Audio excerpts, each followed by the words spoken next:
Well, CNN has found itself in hot water with the White House again, this time for apparently promoting an app called ICEBlock, which allows users to track the location of immigration officials in real time.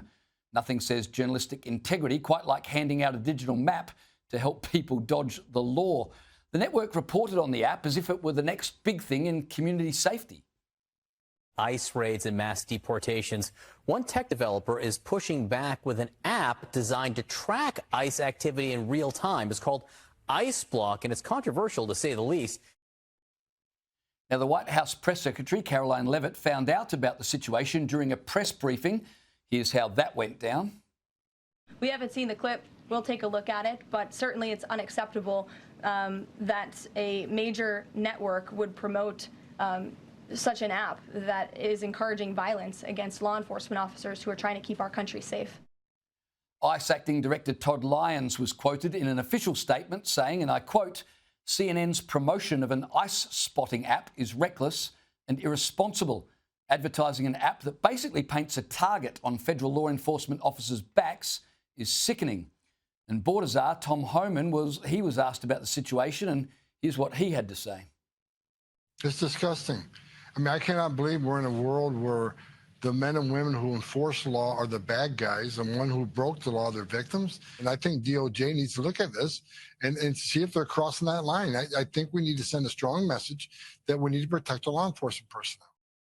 Joining me now is Sky News contributor Kosha Gada. Kosha, is this legitimate news reporting by CNN, or is this aiding and abetting lawbreakers, or worse, endangering the lives of officials?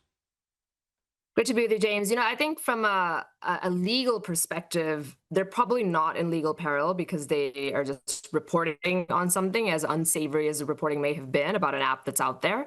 However, it is from an optical perspective and just an ethical or moral perspective, as Tom Homan there said, you could use words like disgusting. That would be on the more charitable side, because Kristi Noem, the Department of Homeland Security Secretary, has said that assaults on ICE officers is up 500% right now. That's an official number that she's put out from that department.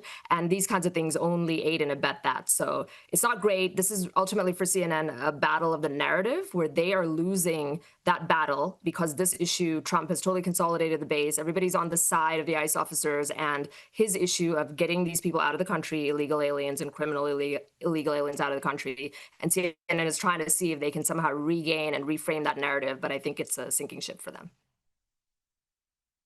Well, speaking of all of that, trying to get the illegal migrants out of the country, Trump has made a visit to a new migrant centre in Florida dubbed Alligator Alcatraz.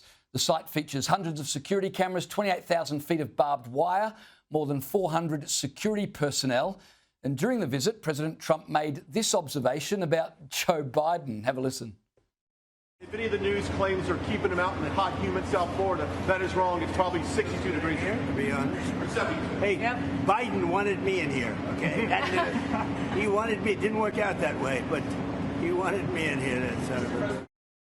Kosha, facilities like those are obviously going to elicit a reaction from people, but where do they expect Trump to put illegals? In hotels? Oh, hang on a second. That's what the Biden administration did. Indeed. The Roosevelt Hotel in my old stomping grounds in New York that normally retails for $800 a night, and they were being put up there for free. Look, this Alcatraz, Alligator Alcatraz, is getting all sorts of media pickup around the world because it hits every note of Trump's signature issue. Substantively, he is running, and he ran on and won on many things, but first among them was deporting, mass deportations of illegals. So this checks that box. Secondly, it shows the execution of it and like how you get this done, the cooperation between the state of Florida and the federal government, while you have other states that are actually deliberately uncooperative. And then the optics of it, that this is in Florida swampland, that has lots of alligators and pythons around it. So it really creates this natural moat, and it's really a deterrent that hopefully will increase the self-deportations, which is another plank in Trump's policy platform. There's 1 million people who've elected to self-deport because as we're getting serious with immigration deportations in the U.S., they don't want to wind up in places like these. And hopefully this kind of thing will increase that number, which makes everything easier and better for everybody.